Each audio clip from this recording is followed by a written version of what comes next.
Capítulo 2. Primera parte.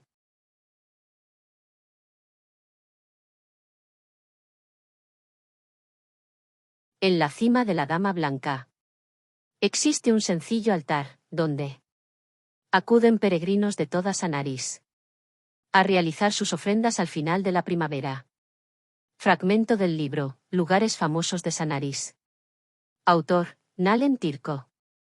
Sin tener el peso de la piedra en su espalda, el descenso fue mucho más sencillo.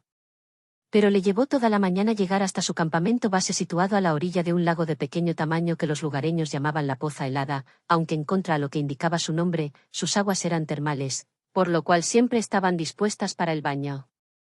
Era un lugar solitario, aunque todos en Valle Nevado lo conocían, muy pocos se aventuraban a subir tan arriba a través de los frondosos bosques que crecían en las laderas de la Dama Blanca.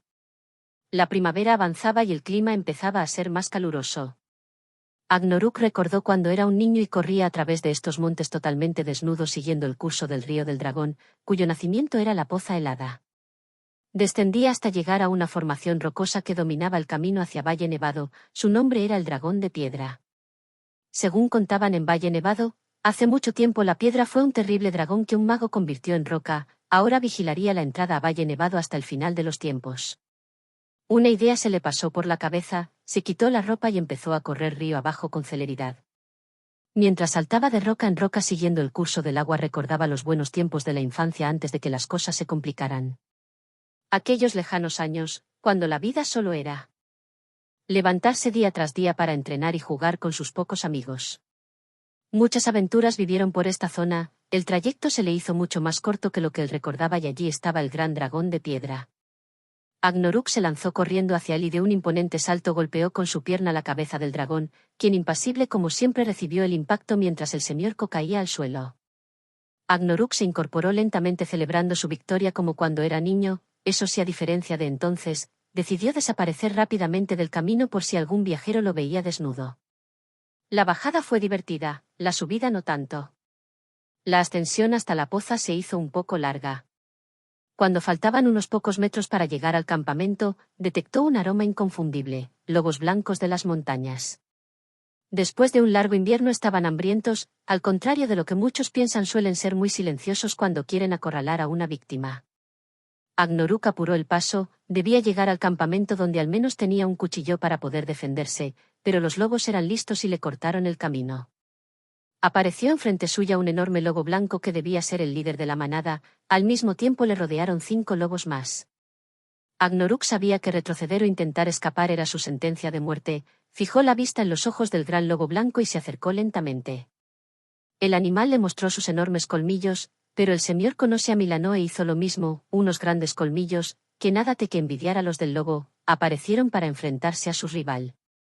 Llegaron a situarse frente a frente. Fue entonces cuando Agnoruk se dirigió al gran lobo. Tenéis años de vida felices en este bosque cazando y cuidando de tu manada, la lucha de hoy solo acortará la vida de ambos. ¿Crees que mi madre permitirá que muera hoy? Al acabar su frase, los ojos negros de Agnoruk brillaron levemente, entonces el gran lobo dejó de gruñir y se acercó dócilmente permitiendo que el semiorco lo acariciara cariñosamente. Luego fue rodeado por el resto de los lobos que lo lamieron como uno de los suyos. Hacía tiempo que había comprendido que la herencia de su madre le otorgaba una serie de facultades poco comunes que lo diferenciaban del resto de los habitantes de Sanaris, pero apenas había profundizado en ellas. Sabía que su naturaleza semidivina le había permitido herir al devorador de almas, poder detectar y acabar fácilmente con los vampiros y tener cierta habilidad para curar o predecir el futuro. Lo que había hecho ahora con los lobos era algo que intuía, pero era la primera vez que lo realizaba de manera consciente. Le daba miedo tanto poder y no ser capaz de controlarlo. Por eso se había recluido en aquellos montes de su niñez. Le costaba mucho aceptar su herencia y convivir con los demás, era demasiado desgaste. Se despidió de los lobos, que fueron en busca de otra presa y llegó a su campamento, después de un relajante baño en aguas termales.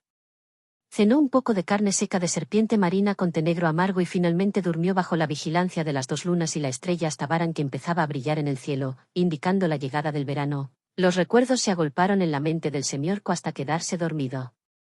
A la mañana siguiente caminaba de regreso a casa después de una semana de ausencia. Su hogar se situaba a las afueras de Valle Nevado. Una cabaña incrustada en la ladera de la Dama Blanca, un lugar solitario ya que poca gente del valle se acercaba hasta esta zona. Según ellos habitaba en el lugar una bruja, la ventaja es que la bruja había criado a Agnoruk desde que era un bebé. Ella era enana ciega llamada Daora, que cuando su padre se marchaba en busca de aventuras ella se encargaba del cuidado del pequeño semiorco. Tras su muerte, solo quedaron su padre y él, hasta que Agnoruk empezó a acompañarlo en sus aventuras y abandonaron Valle Nevado. Aún así las supersticiones continuaban y no era un lugar por el cual se aventuraban los lugareños. El semiorco cruzó un puente de madera, que llamaban el puente de la enana, los más supersticiosos lo denominaban el puente de la bruja ciega. Después de andar 50 metros había un desvío hacia la derecha del camino principal. Anduvo un buen rato dentro del bosque hasta llegar a un claro donde un enorme roble destacaba sobre todo el paisaje. El claro terminaba en una pared lisa de granito blanco de más de 100 metros de altura, que destacaba en la ladera de la Dama Blanca. Allí en medio del claro se ubicaba una sencilla cabaña de madera y piedra, techo de pizarra negra y una enorme ventana. Agnoruk caminó lentamente hacia la casa, tenía visita, había 3 caballos y 2 mulas pastando tranquilamente, no eran suyas. La chimenea de la casa emitía humo de color blanco, la inesperada visita se había tomado demasiadas confianzas. Agnoruk se detuvo en el roble, al lado del tronco había clavadas en el suelo 5 piedras a modo de lápidas, el semiorco se arrodilló y cerró los ojos. Luego se levantó, esta visita era algo que llevaba esperando desde hacía tiempo. Puesto que si él no iba en busca de su destino sería el destino quien iría en su busca.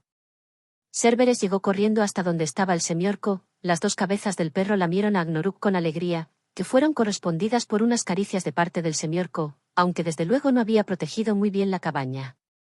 Agnoruk se incorporó y examinó los caballos, 2 de ellos eran gráciles corceles para jinetes más o menos expertos, el otro era una yegua trotona y de dócil carácter adecuada para alguien que no le gustaba para nada cabalgar, como él. Las 2 mulas le recordaban mucho a Kyoune, la compañera de viaje de Arian hace más de una década. No podía ser. Aquí llega al fin.